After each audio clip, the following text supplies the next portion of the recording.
What's going on, y'all? Jaimi Alexander here. Thank you so much for tuning into my YouTube channel. I have something called The Positive Spin, and I'm here to put the positive spin on your everyday entertainment news. And a couple of days ago, I watched the episode Love and Hip Hop Miami. It was called Pressing Forward, Season 3, Episode 11. So this was full of life lessons, grief, healing, forgiveness, communication. I could go on. So leave it to me. I will find a good word or some good advice or something to think about from whatever show I watch. So what some people consider to be trash TV or reality TV, I'm looking like, wow, is that really how people think? Or, that really puts something in perspective for me. Or wait, when I went through that, this is how I responded.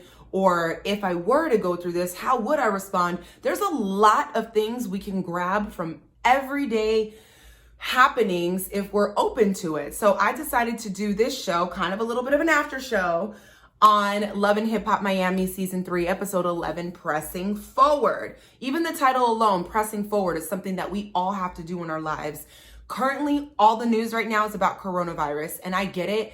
We definitely need to stay abreast of the details, but sweetie, like, coronavirus is one word, two words, whatever you want to call it, that I'll be happy not to hear after however long until this is over. So I hope you're staying safe, staying healthy. I'm giving my immune system a little bit more love. So I've got, about 20 pressed juices in there so I can keep it up. I heard that their elderberry shots were very good on keeping your immune system where it needs to be to resist and fight flus and colds. Although they don't have a cure for corona, there's still things that we can do to kind of keep our immune system boosted. So I hope you're drinking a lot of water, because keeping your mouth dry and letting the virus live and get stuck in your throat pockets. This ain't technical, y'all. I'm just sharing with things with you that I read, but you don't want it to get stuck there. But at least if you drink water often and there is anything that you catch, if you rinse it down, the acids in your stomach can take care of killing that off. So little things that we can do. We're doing what we can. So the first subject that I wanted to talk about was grief when it comes to Love and Hip Hop Miami. Trina, I feel so bad for her, but her mother recently passed away. And when I say recently, I'm thinking it's been about 6 months. I'm not sure, or a year. It's been a year, I think, or a little bit less than a year, because they celebrated her birthday. Whatever it is, it's still recent. When you lose a parent, I don't think it ever feels anything but recent. It's something that, as I watched her deal, it just broke my heart, because of course it made me think, thank God my mom is still here and alive, but my heart breaks watching her grieve over her mother. So if we could just stop to say a prayer for Trina. She doesn't seem to be handling it very well, and not like she's suicidal or all these things, but her heart is broken and she is lost. And I loved how when I was watching this episode and watched her talk about her grief, the first thing I thought is like, dang, even if it's just one person, I'll say a prayer for Trina. I wanted to get on here and say that. And then they put right after that scene, if you have a friend who's going through depression or needs help, have them log on here or call this person. And I appreciated that, because I'm telling you, the sorrow I felt from her, it does seem dangerous. It's something you don't want to watch your friends spiral into. So check on your grieving friends. Say a prayer for them. Some people have to go through things that some of us don't yet. And it's just, if we can stand in the gap, I think that that's the kind of thing that we need to be doing. So this is my little effort to do so. God bless you, Trina, and friends. And I'm glad everybody had a chance to celebrate her birthday and say something nice.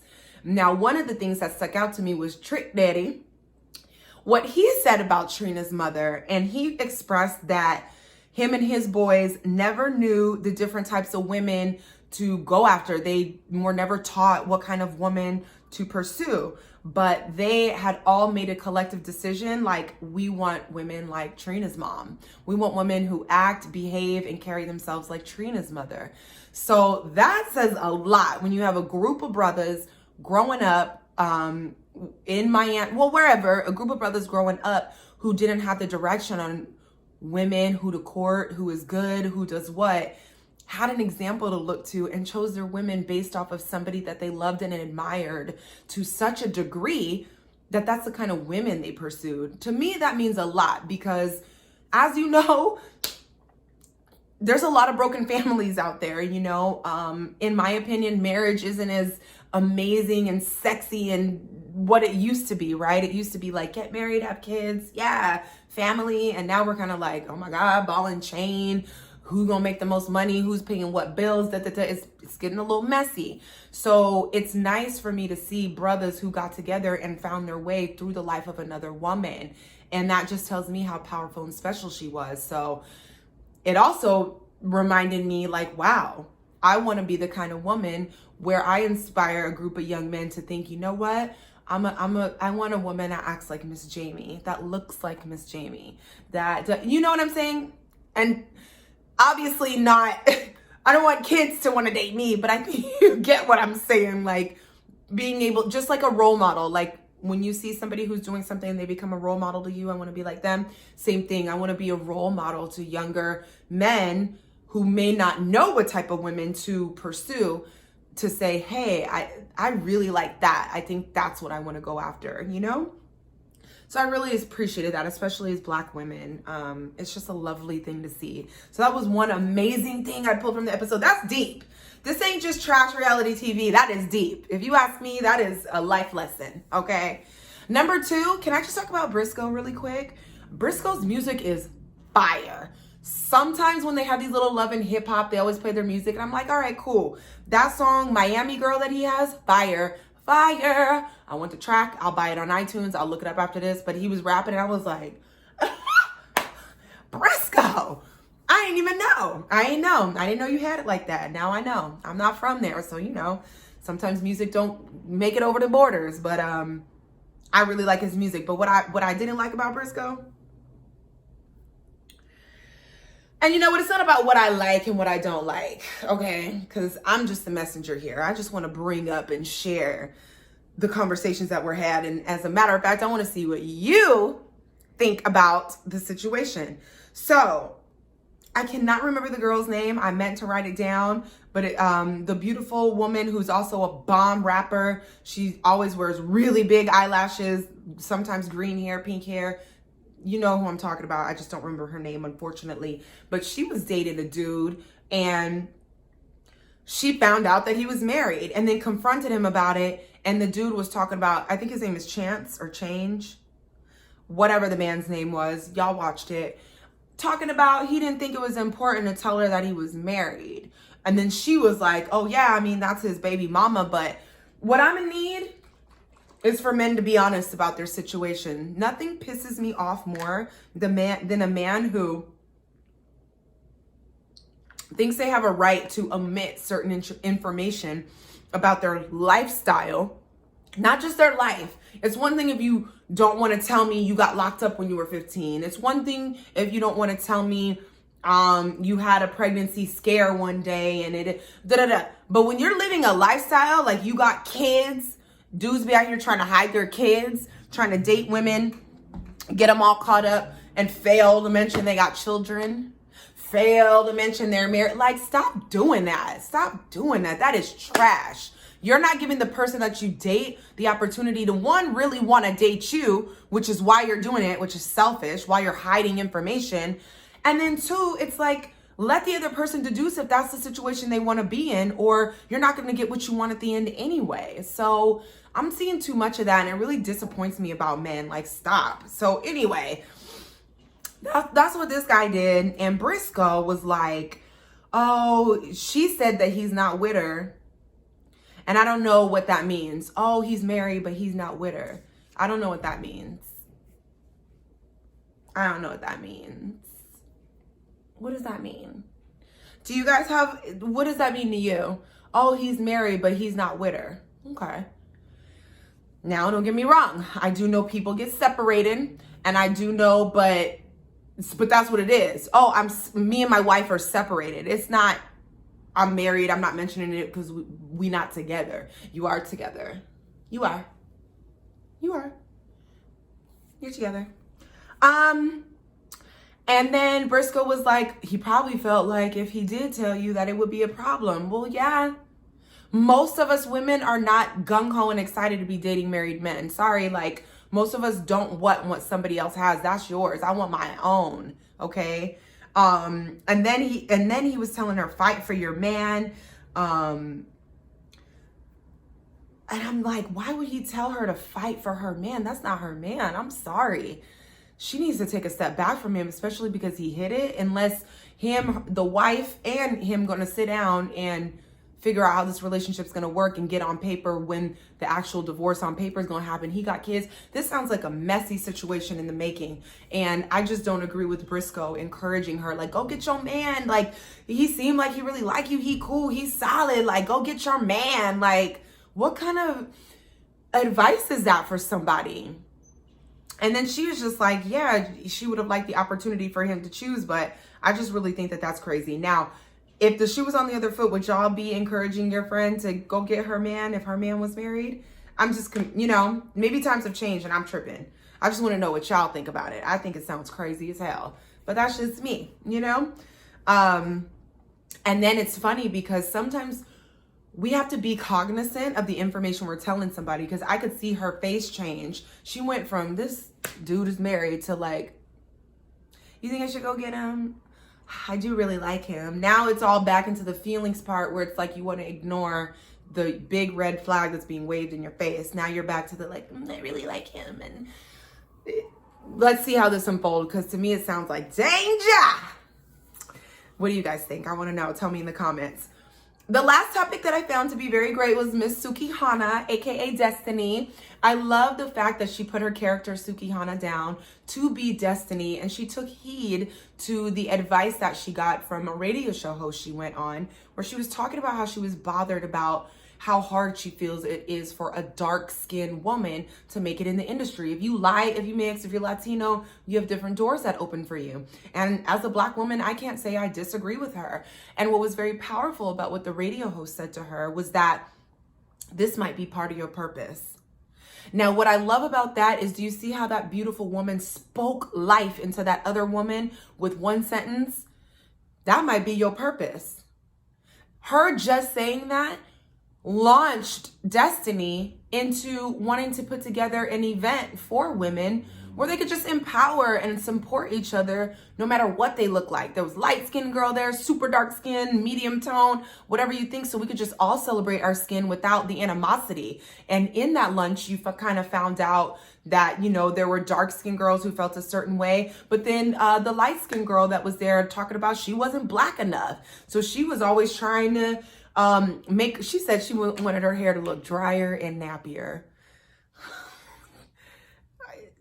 I'm just repeating what she said, but I get it. Being light skinned, you're never Black enough. And then the Afro Latina, she's like, I'm too dark here. I was too Spanish for this. And, you know, she felt displaced. The dark skinned girl was like, I never wanted to date a dark skinned man because I didn't want dark babies to go through. We got to stop all that. So, but what we should do is when we see somebody and they're struggling with something, if we can speak life into them in any kind of way, you never know what the ripple effect will be or how it will launch them into something else. So I really loved how just that one sentence from the radio show host really put being an advocate for colorism on the mind of Sukihana. Yes, be a rapper. Yes, get it. Yes, talk about all the things. She's a mother and all these things, but now she has a little bit more purpose and another mission to follow, and that is dope. Now, we do know at that lunch, chicks are still fighting, because I mean, I don't know what it is, y'all. Sometimes when a lot of women get together or there's beef and animosity, it's just hard for us to get it together at times. Not all women, not all the time, but at times it's like we can be real catty and strong with each other, and I get how that goes. So, Amara and Prima Donna were going at it. And the good thing that I saw in both of them is I saw them both being justified. And that's kind of a curse for me as a Gemini, because I'm always like, well, I can see both points, both sides of the coin here.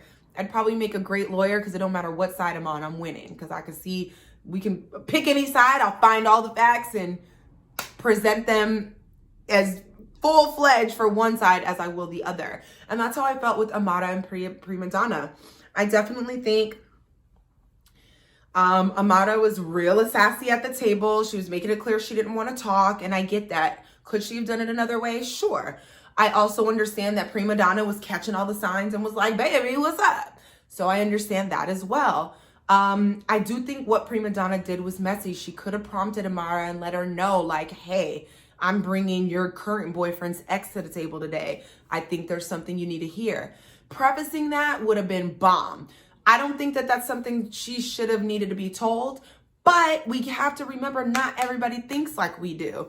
So Amara could have simply let her know, but instead she let it fester in her and make her upset because she feels like it's something Prima Donna should have known from the gate. So the fact that you put me in that situation and now I got to tell you how to act and be, that can be very challenging for some people and it can rub them the wrong way. So I see both their points of view. Like, Amara didn't want to bring up the beef at the lunch, but she was also like not feeling it. And Prima Donna kept poking and poking and poking, but I could see what she means. Like, baby, say what you mean and mean what you say. Let's hash it out. Let's talk.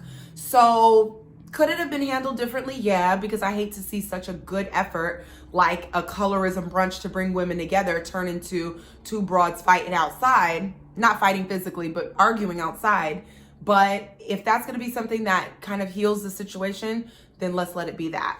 Yeah, that was pretty much all I wanted to share. I also found value in Trick and Joy having that little conversation. Trick saying he didn't feel appreciated and Joy saying she didn't feel seen and heard on the stuff she needed.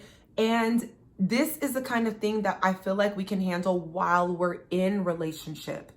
I did a podcast for the after show for Oprah, Super Soul Conversation. My show is Super Soul Sit Down. You guys can check it out every Monday at 6:15 on AfterBuzz TV. But he spoke about the mirror technique. Now, when couples are arguing and fighting, there's so much energy and emotions in it that you almost can't see and hear the other person. But a good way to do that is to use the mirror technique. Let's say I'm talking to you, make me feel like I'm not seen. I feel like I'm last on your list and I'm really feeling like you and I aren't connected anymore. Then the person, so let me get this right. I heard you say that you feel like I'm putting you last on the list. You feel like I don't prioritize us and you feel like, repeat. I need you to hear what I'm saying. So Trick and Joy, Trick is like, I bought you this, I bought you that. Everybody around me ungrateful. And Joy's like, whoa, I'm not ungrateful, but my love language isn't just buy me this, buy me that. I wanted to feel a certain way, you know? So there's all these things where we miss the communication in the words. So the mirror technique gives us a chance to say, this is what I'm saying. And the other person a chance to say, this is what you're saying, right? And for me to say, yes, that's right. This is what I'm saying. And start to move from there. It keeps the emotions down. It keeps the, details from getting haywire. And it's just a more effective way to communicate. So you're actually hearing what your partner is saying. How you get through it after that is up to y'all. But at least make sure you guys are being heard and you're aware of the issues. That concludes my positive spin on our everyday entertainment news when it comes to the after show, the after moment for this Love and Hip Hop Miami. If you enjoyed my take or if you learned something or thought it was cool, please let me know in the comments. I'm finding my niche here. These are the things I like to do and talk about, and I want to share them with you to see how it resonates. So give me a like, comment, subscribe, share, party, holla, whatever the case. Follow me on Instagram, all the things. Thank you for listening, and I'll catch you guys on the next video. Peace.